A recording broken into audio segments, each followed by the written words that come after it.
Hi everyone, and welcome back to my channel.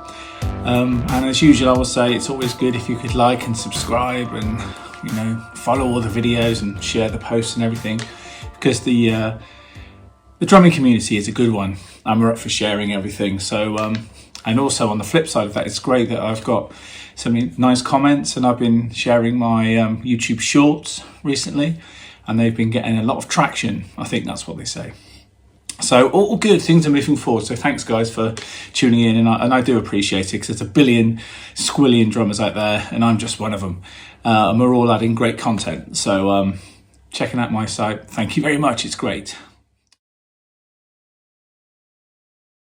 I thought I'd talk a little bit about my cymbal choice, and my cymbal choices from sort of day one, really. Because one of my students said, Rob, you've done one on DW drums and your Premier kit and your Ludwig kit and all the stuff you played over the years, drum-wise, but you've not done anything on the cymbals. So I haven't got any cymbals physically here to show you, but I will do a separate video on Vulcan Cymbals, which I've been using for maybe about 5 or 6 years now. So this is just really basically going through the history of the cymbals, like I did my drums and stuff. So if you're interested in cymbals, cymbal sounds and the history of that, then stay tuned. So basically I was working as a warehouseman from the minute I left school. I was working for Sonal Drums in Bath. Even though they're a German company, their warehouse distribution was in Bath. And they also had like a sister shop in Widcombe in Bath, and any local people to that area would know exactly where I mean. It was called Assembly Music, and I've mentioned it before, and it was run by the fantastic Steve Gardner, and that's where I met Simon Gardner, Ken Dewar and all the lads out of Sonal Drums. And when I was working in Assembly Music, I could obviously get, one of the, I guess all the guys in the shop could have the first pick of any second-hand cymbals or third-hand cymbals that came through the door. So, I guess my earliest memories of any cymbals would be things that my dad would have bought me with my Premier kit, which you've seen pictures of, and there's probably one there right now. And I think they were UFIPs, and I think my hi-hats could have been Zyn, Z-Y-N, Zyn cymbals, which I know are kind of legendary for being not the best cymbals in the world. Mine weren't too bad, but I think I had a Zyn crash that if I hit it too hard it would bend on itself and suddenly end up looking like a Chinese cymbal. You'd hit it, go whoop, and it'd just give up. You'd be like, oh, I can't take it anymore. We had some at school like that as well. And I seem to remember having a cymbal called a Solaris or something like that. I'd have to look that up. That was quite a good crash. It kind of resembled more like a trash can lid, but it was good for what I had at the time. But I was really appreciative of whatever I could get cymbal wise. So I guess those Zyns and UFIPs had been my first ones. But when I started working with Assembly Music, then I could sort of say, oh, I like this ride, Steve. Any chance I could buy it now and I'll pay on installments, which, it's quite a rare thing these days to go into a drum shop and say that. I suppose you get it now on sort of credit purchase, hire purchase, whatever you call it, And then eventually Sonal teamed with Sabian for a little while. So of course I've spoken about this before, and I should probably put the link in the description below, when I met Bob Zildjian. And I won't go on about that now because I've kind of already done that. But he was a legend and taught me so much about cymbals. So at that point I could then, instead of just taking the cymbals from the shop, I could actually buy the cymbals from the warehouse and then take it out of my wages, which was fantastic.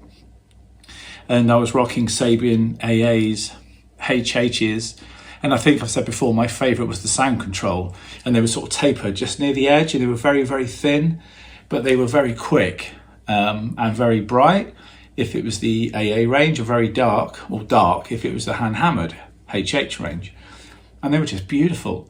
But we, got a lot of returns back at the warehouse because people were loving the sound, but playing them maybe a bit too hard sometimes. Not always rock drummers, it could be a jazz drummer that got a bit too keen, or maybe a 15 or 16 inch crash. But anyway, they were fantastic. I've got no pictures of those anywhere, I don't think. If I do find some, you're probably looking at them right now. But they were a wonderful range of cymbal. I really liked them. That's when I was 16 to about 19. So at the time I was playing a lot of jazz on the Bath and Bristol scene. And I was also playing in like an alternative indie band, which was called the Deep Six. which alternative then was kind of like REM, that kind of, guitar driven rock sound or alternative sound. So I needed cymbals that could do both of those things well, and I found I had a combination of the AA and the HH sound controls. And then randomly, some things would come into assembly music and I'd go back there and hear them and check them out. So sometimes, I would buy maybe Zildjian something or other, but most of the time I was on Sabian because I felt quite faithful to and true to Bob Zildjian. And then just after 1989, 1990, just before I joined Hugh Cornwell, I actually signed up with Zildjian, and I was a Zildjian endorser. And that saw me through my years with Hugh Cornwell from the Stranglers. It saw me through with Koti Mundi from Kicker on the Coconuts. I did a tour with him, and I was doing sessions at that time as well. Some sessions with Herbie Flowers. I was very happy to be working with him and various musicians of that ilk of that time. And also Modern English. I toured America with my Zildjian cymbals with the band Modern English, but they were massive in America. They got a song called Melt With You, which ended up in Nicolas Cage's first film called Valley Girl, and was a massive hit. And wherever you go in America and you hear it, it could be in a burger bar or anywhere, people just seem to know it. It's just stayed in the American ear as an earworm for all that time. And whenever we used to play it, the crowd would go nuts. Anyway, so with Modern English as well. And actually that ended up in Stranger Things as well. Episode 1 or 2 of the first series. I stayed with them until eventually I wasn't doing very much. I went into teaching for a long period of time. And one day I got that fateful letter through the post, and it was embossed with the Zildjian, and it was logo, and it kind of said something along the lines of, thank you very much for your time with us, but no, that's fine. I've still got that letter somewhere. I think it's up in the toilet, actually. No, I'm only joking. No, I've still got it, but I was proud to be part of that family for a while. And then through my connection with Sonor drums, I found Bosphorous. They sounded great, and I was very proud to be, one of their endorsers for many years. And the XT editions, which is what I'm coming to, were the range that were kind of my range. I was in all the adverts for it, in my Susie Sue suit and everything, and the XT editions became kind of my cymbals, but without my signature on them. So they were like my signature set without my name on there, which is fine. And I signed the deal with Bosphorous on that, and there's various things that you sign away, and that's all well and good.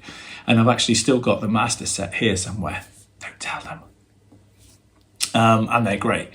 And they're a wonderful set of cymbals, and I'm really happy with them. And they're locked away somewhere in one of my cymbal safes. And it's just a nice memory to know that I kind of tick that box of having a cymbal range made from my requirements and recommendations. And I wanted them to be good for the studio and good for live, which is almost impossible, I know. But I wanted something that would cross over and be bright, but not too bright, and heavy, but not too heavy, blah, blah, blah. Yeah, and I nearly got it right, and it always makes me smile when I see pictures of drummers playing and they've got an XT on the stand, an XT edition Bosphorous, Crash or Ride or Hats, and, I'm proud of that. But my tenure with Bosphorous finished about 2017, 18, when I was working with Lorena McKinnett. And then I'd met Max, and I'd met him because he was the Italian representative for Bosphorous, and I met him at the Frankfurt music show. I went over there with my mate Phil a few times, and I've played a few times on the stand and also on some of the main stages, and I did that with Bosphorous, and that was an amazing experience as well.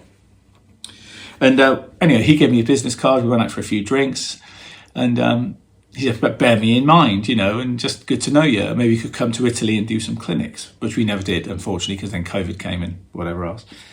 I'd messaged him and said that, no, he messaged me and said, I know you're happy with Bosphorous, but I've just got some cymbals that are quite interesting. Anyway, my tenure with, as I say, Bosphorous was coming to an end. Things can only last so long. I was with them, 10 years or something. I said to Max, okay, I'm off on tour with Lorena McKinnett soon, but send me some cymbals, and I'll, obviously, if I don't like them, I'll send them back. It's all good. And I'll try them out. And sure enough, the day before I went off to South America, this massive box of cymbals arrived. And I said to my wife at the time, just put them in the closet. They're out the way. I'll get this tour out the way. I'm gone for 3 weeks or something. When I come back, I'll take this big box of heavy stuff out of the way and take it to the rehearsal studio. Anyway, I get back, and after a few days of getting my head back together again, jet lag, I realised I still have this huge box of cymbals. So I lugged them in the car, drove down to Nick Allen's place, Narm Studio, which is my sort of go-to studio, which is local. And I was a bit road weary, but I set the cymbals on stands. I didn't even set the kit up. I just put loads of stands up and thought, right, I'll just check these cymbals out and see what happens, you know. So crashes, dung, dung, dung, dung. That's interesting. And I didn't find myself taking one off the stand and going, oh. Then I thought, okay, took this off and had 3 or 4 rides. So I put the rides up. Same thing. Obviously, Max was sensible. He sent me different ones from different ranges. So I had an assortment and a choice. And all of them are happening. Then I put the hi-hat stand up, tried out the 3 or 4 hats he'd sent me.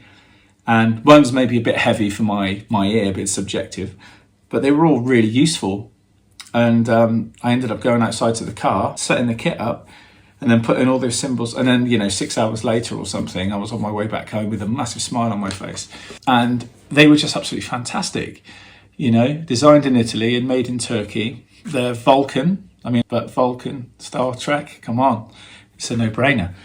And I contacted Max, and that was the start of it. And I've been with them ever since. And really, at the moment, I've got no need to try and talk to him about getting a signature range, because all the cymbals that they make I'm really happy with. And the ones that I use mostly are the Antique, Legend, Dark Master, and the Etna series. I mean, with those ranges that I've got, and there are other ones, those are the ones that really suit most of the styles that I play live and in the studio. I designed in Italy, but made in Turkey. And I know they're quite hard to get hold of, because I've had some people emailing saying, I know you play them in clips, but I can never go to hear one. Max is the person to email, and I'll put some details up at the end of this or in the description. I'm not sure yet where that will go. But they're really worth hearing and checking out. You know, and if you're trying to start an affiliation with a company, just start hashtagging them, you know, tag them in everything that you do, and eventually they take notice. And every now and again write to them and say, hey guys, I'm doing this, I'm doing that, you know, I'm proud to be using your gear. Then eventually when something falls that's really good, they'll know you, you know them. All of a sudden it's like, hey, how about getting maybe a C endorsement, or a B or an A if you're lucky enough, or however they do it, gold, silver and all that business. Even though I've got, with all the different companies I've been with, I've had a nice range of them all. I do that because I want to have those different colours. Now, I know not a lot of people can be in that situation, and buying a cymbal is a big deal and it's expensive, you know, but I think the thing you shouldn't be shy of as well is trolling through second-hand shops, thrift stores, whatever you call them, and charity shops where you might see a cymbal in the window. It's always worth picking them up because you never know what it's going to sound like. And the same on eBay. If you troll through and you find something that's reasonably cheap and a reasonably good make, then you should pick it up, because it's never a bad thing to have loads of cymbals sitting around that could, you know, one day could be the thing that you're looking for. Again, I know it's space, you know, in your house or your flat or wherever you live, but believe you me, it's worth having those different alternatives just in case. And it doesn't have to be expensive. And if you can afford to buy really high-end cymbals, go to it as well. But for me, it's the colour, and everyone's different. If you're a rock drummer, you just want to buy rock cymbals. If you're a jazz drummer, but for me, because I do so many different things, I like to have all those different colours. And sometimes what surprises me is that I'll put a cymbal on a stand that I think might not suit this song, this ride, for instance, but I'll keep it on there. And then you start tracking, and then you're actually surprised that ride actually sounds great. And after I've been doing this for like 40 odd years, I like to be caught out like that and think, actually, this dry ride shouldn't officially sound good on whatever I'm playing, but actually does. Same with crashes, same with hats. And I've got no issue with having an Etna crash here and a Legend ride and a Dark Master crash here. I know some people need it to be all the same range just because they do. I don't mind. I like splitting all of that up. And I say the same to people. If you're not affiliated with a company, why not have a UFIP, a ZIN, a PISTE or PISTE, whatever you want to say. All the years I've been in the business, and I still don't know if it's PISTE or PASTE, and a Sabian crash. What's wrong with that? You know, the fact that they're different companies doesn't matter. It's what it sounds like. And it always comes down to sound.